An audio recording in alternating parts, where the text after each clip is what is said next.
Nagpur citizen से शुजात कुरैशी। आज कामठी शहर में ऑल इंडिया जमीयतुल कुरैश बिरादरी जो कि जानवरों का लेना बेचने का इनका काम है, इनका बहुत बड़ा व्यापार है पूरे महाराष्ट्र लेवल पर। आज कुछ दिक्कतों की वजह से ये लोगों ने जानवर की खरीदी बिक्री बंद कर दिया है, जिसकी वजह से पूरे महाराष्ट्र में एक हलचल सी मची हुई है। और बाजार उत्पन्न कृषि बाजार जो है, बाजार समिति जिसके अंडर में पूरे बैल बाजार रहते हैं, वो बाजार में खरीदी बिक्री बंद होने की वजह से आज लाखों रुपए का जिला कृषि उत्पन्न बाजार समिति को नुकसान हो रहा है। और साथ ही साथ ये जो काश्तकार है, अभी इनका काश्तकारी का समय है, ये अपने जानवर लाके बेचते हैं और वही पैसे से ये लोग अपनी काश्तकारी का सामान खरीदते हैं। आज इनके खरीदी बिक्री बंद करने पर काश्तकारों को सबसे बड़ा झटका लगा है।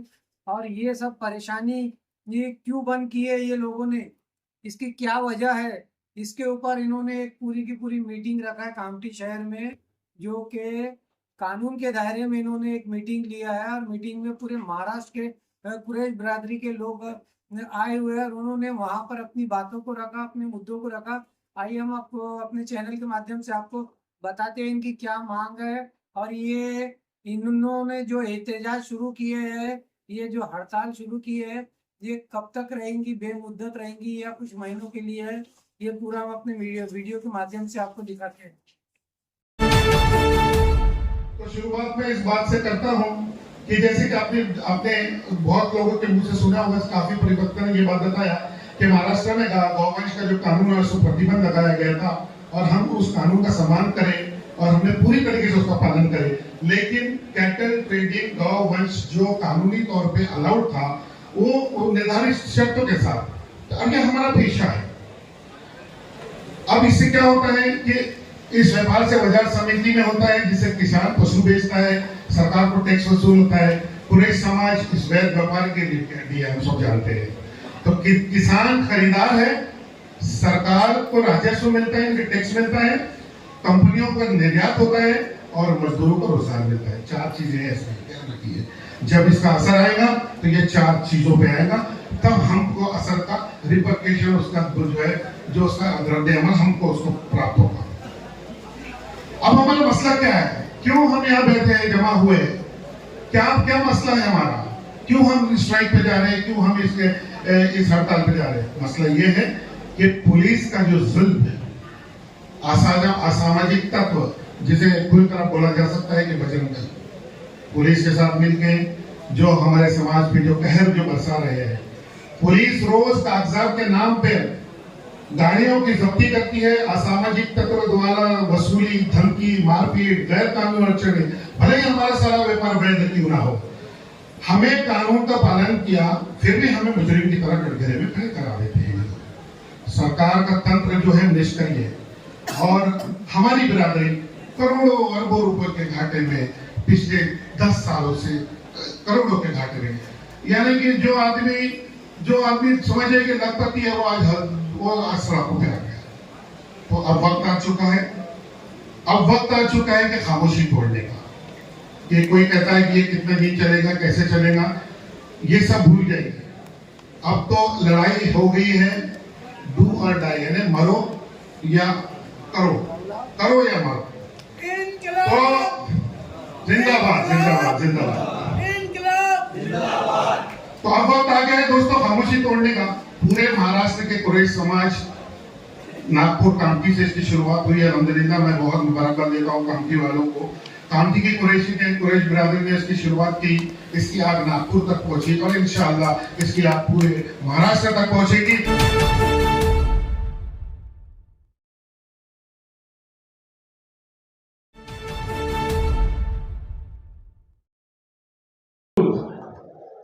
जो आज कुरैशी बिरादरी ने जो एहतजाज किया है, मैं समझता हूं ये हमारी पहली जीत है, जो आज इतने तादाद में लोग यहां पर मौजूद हैं। मैं आपको बताऊंगा इस मंच से, ये सन 2015 की बात है, जब मलकापुर से एडवोकेट मजीद कुरैशी साहब, अनीस कुरैशी साहब, ये हम लोगों के मसले मुद्दे लेकर मुख्यमंत्री से मिलने के लिए मुंबई आए हुए थे। उनको समय मिला नहीं, तो मजीद कुरैशी साहब ने मुझसे फोन किया, मुझे फोन किया। उस दिन मैं वहां पर मौजूद था मुंबई में। मैंने वहां पर इन सब की मीटिंग ऑर्गेनाइज मुख्यमंत्री से कराई और मंत्री थे, उन्होंने सब कुछ सुना और उन्होंने कहा कि हम आप लोगों का जो भी मसले वो हल करते रहेंगे। लेकिन मुझे ऐसा लगता है 2015 से 2019 तक जो ये सरकार थी, मुझे ऐसा समझ में आ रहा है कि ये सरकार ने हमारी कुछ नहीं सुनी और इन्होंने बढ़ावा दिया बजरंग दल और उनके आत्यात में रहने वाले पुलिस डिपार्टमेंट, ताकि हम लोगों के धंधों को कमजोर किया जाए। लेकिन उसके बाद जब 2019 में कांग्रेस की सरकार आई, महायुति आई, महाविकास आघाड़ी की, तो डॉक्टर आसिफ सलीम कुरैशी साहब, लईक कुरैशी साहब, हम लोगों ने जो महाराष्ट्र के पशु जो मिनिस्टर थे सुनील केदार, उन लोगों को हमने हमारी जो तकलीफें दिक्कतें हैं उनको बताई। अल्हम्दुलिल्लाह उन्होंने, जबकि उनके जो गवर्नमेंट के जो ऑफिसर्स थे इसके खिलाफ थे, ये गवाह है डॉक्टर आसिफ कुरैशी साहब, उन्होंने अपने सामने ऑफिसर को बुला के इन्होंने जैसा चाहा वैसा सुनील केदार ने उसका अमेंडमेंट करवाया और वो पूरी जो हाईकोर्ट में जो पिटीशन है, वो पिटीशन में इन्होंने जिस तरह से चाहा उस तरह से उन लोगों को डायरेक्शन दिया कि इस तरह से आप ये रिप्लाई सबमिट कीजिए और वो पेंडिंग है हाईकोर्ट में। उसी तरह से इन्होंने, जिस तरह से इन्होंने कहा उसी तरह से वो पेंडिंग है हाईकोर्ट में। अभी फिर से सरकार महायुति की आ गई, बीजेपी की आ गई है, फिर से तकलीफें बढ़ गई है।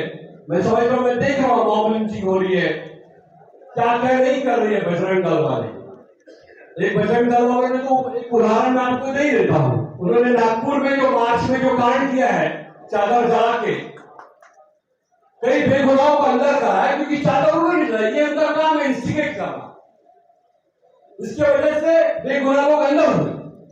ये बजरंग दल वाले ऐसे ही करना चाहेंगे, हम लोगों को भड़काना चाहेंगे। लेकिन अब सरकार, मुझे ऐसा लगता है सरकार जरूर छूटेगी, क्योंकि ये जो आपने एहतजाज शुरू किया है कामठी नागपुर से, मैं डॉक्टर आसिफ और इनके जितने उदाहरण है जमील कुरैश के, जिस तरह हमारे पत्रकार भाई ने कहा कि इसकी प्लानिंग होना चाहिए, नागपुर कामठी से मसला हल नहीं होगा। आप लोगों को जमील कुरैश के नागपुर, कामठी, चंद्रपुर, अमरावती, वर्धा, जितने महाराष्ट्र के जितने डिस्ट्रिक्ट है, उन सब अहदेदारों की एक मीटिंग बुलानी और सभी अहदेदार जो अमरावती के हैं, जैसे अमरावती के बैठे, वर्धा के बैठे, चंद्रपुर के बैठे, इन तक सरकार तक आवाज जानी चाहिए आपके एहतजाज की। उसके लिए आपको एक पत्रकार परिषद लेना बहुत जरूरी है। जब तक आप पत्रकार परिषद लेंगे नहीं, उनके कानों तक जू तक नहीं रहेंगे। उनको पता चलना चाहिए कि नागपुर कामठी के लोग क्यों एहतजाज कर रहे हैं, किस लिए कर रहे हैं, क्या प्रॉब्लम है, क्योंकि वो लोग सोए हुए। आज ही हमने पढ़ा, जैसा रजा ने कहा कि हिंदुस्तान में, पूरी दुनिया में, हमने पढ़ा आज पेपर में, दुनिया का सबसे बड़ा एक्सपोर्टर, सेकंड नंबर का एक्सपोर्टर वो इंडिया है, इंडिया। और वो हिसाब ने कहा कि सबसे ज्यादा एक्सपोर्ट महाराष्ट्र करता है। हम लोगों को अपनी ताकत दिखानी पड़ेगी, जैसे नागपुर कामठी वालों ने ताकत दिखाई, दीगर डिस्ट्रिक्ट के लोगों को अपनी ताकत दिखानी पड़ेगी।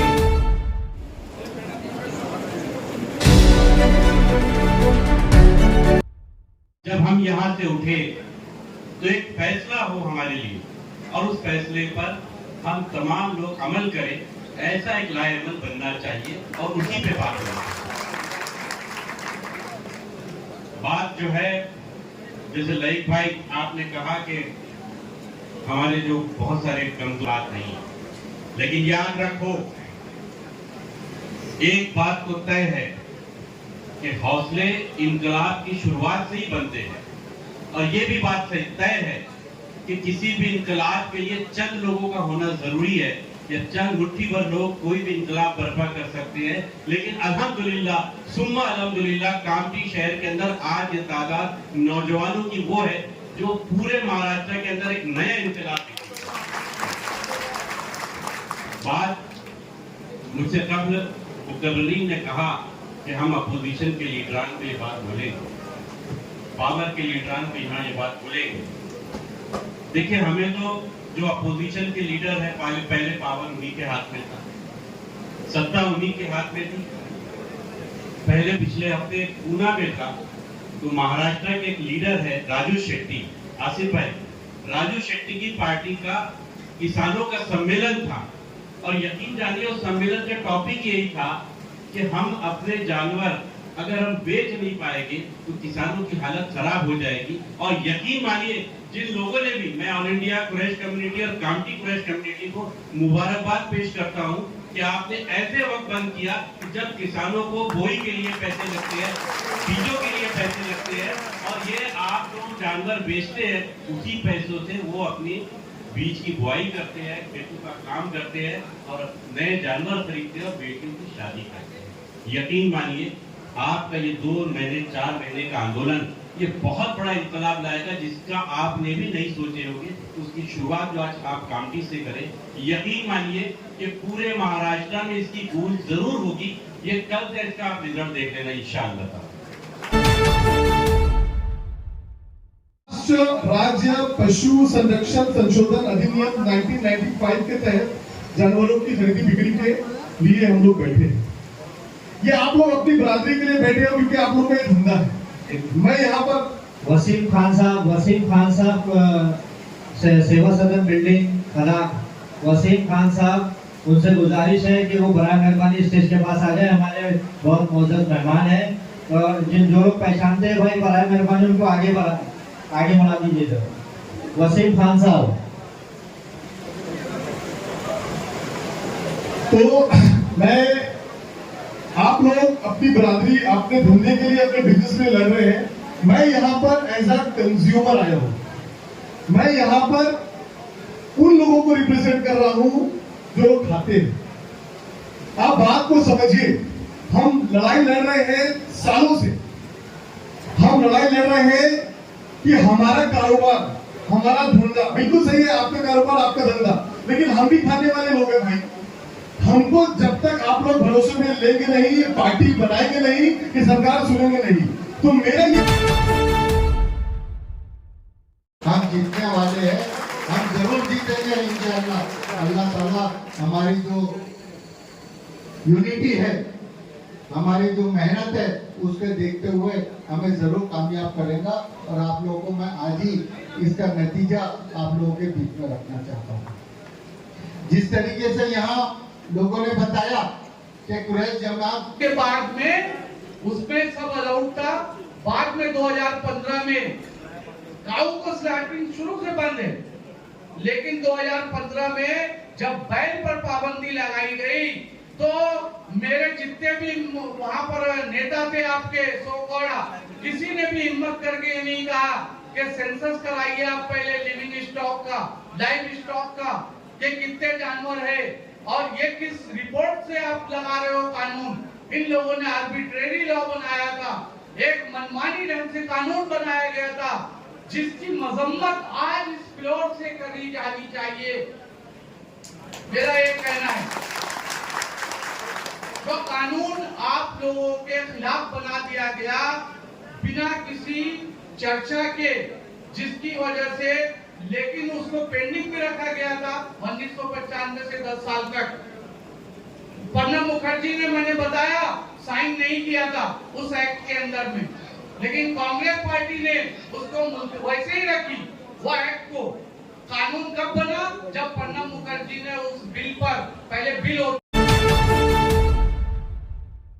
जो आवाज है, इस आवाज को उठाने के लिए आप किसी दमदार नेता के पास में रैली की शक्ल में बिलखुसूस जो किसानों को लेकर के जो लोग मवेशी विक्रेता जो मवेशी बेच रहे हैं उनको कॉन्फिडेंस में लो, उनकी बड़ी तादाद लेकर के आप किसी दमदार नेता के पास में जाओ और ये मुद्दे को उठाओ। जैसे आज यहाँ जमा हुए, ये बात भी सरकार तक पहुंच रही है इस प्लेटफॉर्म से, लेकिन इस बात को बहुत दूर तक पहुंचाना और हिकमत अमली करनी होगी। ये मेरा खुद का ऐसा मशवरा है, जरूरी नहीं है जो आपके बड़े मुनासिब समझे इस मशवरे पर अमल कर सकते हैं कि नाना पटोले से आप लोग वक्त दो, अपोजिशन लीडर है, उन्होंने इस मुद्दे पर आवाज उठाई है। अब इसके बाद में हुकूमत को भी आपको जो डेपुटेशन देना है तो